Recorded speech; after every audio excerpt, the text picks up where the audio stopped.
नहीं लगा रही है कांग्रेस, तो सामने शीशा दिखा रही है। ठीक है ना, जिसका मतलब सारे की सारी डिजिटली और लाइव दिखाया है। कोई आरोप तो इलेक्शन कमीशन पे है कि पिछले इतने सालों से कहा जा रहा है, इतने महीनों से कहा जा रहा है कि आप हमें डिजिटल वोटर लिस्ट दे दो, नहीं दे रहे। इसका मतलब जब कोई चीज़ छपाते हो आप तो और क्यूरियोसिटी बढ़ जाती है, अभी कोई ना कोई गड़बड़ है। तो महाराष्ट्र में क्या हुआ, हरियाणा में क्या हुआ, वो एक अलग बात है। लेकिन कर्नाटका में एक असेंबली जिसमें एक तरफा वोट दिखाए गए, उसकी करके पूरी डिटेल और उसी रिकॉर्ड से दी है जो रिकॉर्ड इलेक्शन कमीशन ने उपलब्ध कराया है।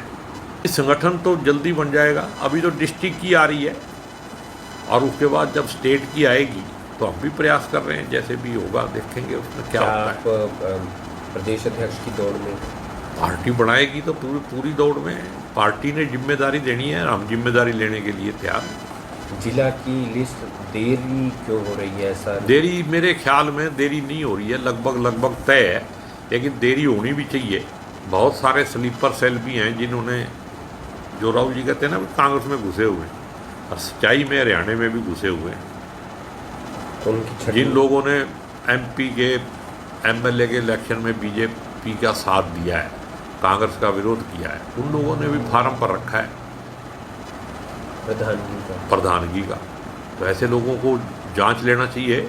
जो बात हमें पता है तो मेरा पूरा विश्वास है कि वो हाईकमांड को भी पता होगा और उस पर राहुल जी कभी इस बार कोई कंप्रोमाइज़ नहीं करेंगे। अगर नीचे वाला कोई करेगा वो भी पछताएगा। एक आखिरी बात, तो सर पुत्रमोह और अहंकारी आपने भूपेंद्र सिंह हुड्डा वो मैंने जो कहा है उससे मैं मुकरता थोड़ी हूँ, लेकिन मैंने कोई नेगेटिव उसमें नहीं कहा। क्या बयान? वो तो मेरे से उन्होंने पूछा था कि कैसे नेता हैं, मैं कहा अच्छे नेता हैं, चीफ मिनिस्टर रहे हैं। तो इस बार अहंकार और पुत्रमोह की वजह से हार गए, वरना चीफ मिनिस्ट्री के लिए लड़ रहे थे ना, अपने पैरों पे खुद ही खिलाड़ी मारी। ये भूपेंद्र सिंह हुड्डा के संदर्भ में था। हुड्डा साहब के बात पूछा उन्होंने तो मैंने उसी को अच्छा आदमी कहा, भाई अच्छा नेता है, लेकिन जो गलती है तो गलती है। कुछ कहना चाहेंगे सर? वोट चोरी को लेकर लगातार कांग्रेस आरोप लगा रही है, क्या मसला है सर? आरोप नहीं लगा रही है कांग्रेस, तो सामने शीशा दिखा रही है। ठीक है ना, जिसका मतलब सारे की सारी डिजिटली और लाइव दिखाया है। कोई आरोप तो इलेक्शन कमीशन पे है कि पिछले इतने सालों से कहा जा रहा है, इतने महीनों से कहा जा रहा है कि आप हमें डिजिटल वोटर लिस्ट दे दो, नहीं दे रहे। इसका मतलब जब कोई चीज़ छपाते हो आप तो और क्यूरियोसिटी बढ़ जाती है, अभी कोई ना कोई गड़बड़ है।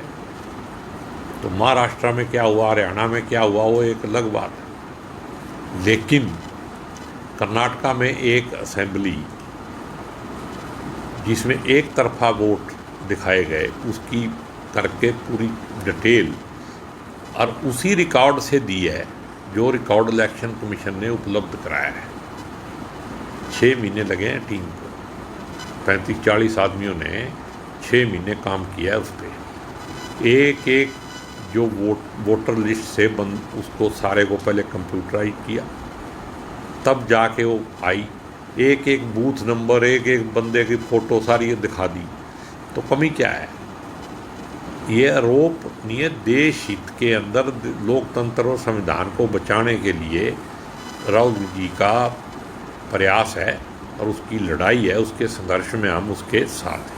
पर एक शपथ पत्र पर साइन नहीं कर रहे हैं जो इलेक्शन। शपथ पत्र पे क्यों साइन करें? एक संवैधानिक संस्था के खिलाफ एक संवैधानिक पद पे बैठा हुआ आदमी लगा रहा है, तो ओथ के बगैर ही संवैधानिक हो गया। शपथ पत्र की नहीं, शर्म आनी चाहिए। जो लोग ये बातें उठा रहे हैं, ये तो बीजेपी का एजेंडा है। इलेक्शन कमीशन तो बोल ही नहीं रही, बीजेपी उसकी प्रवक्ता बनी हुई है, इसका मतलब गड़बड़ है।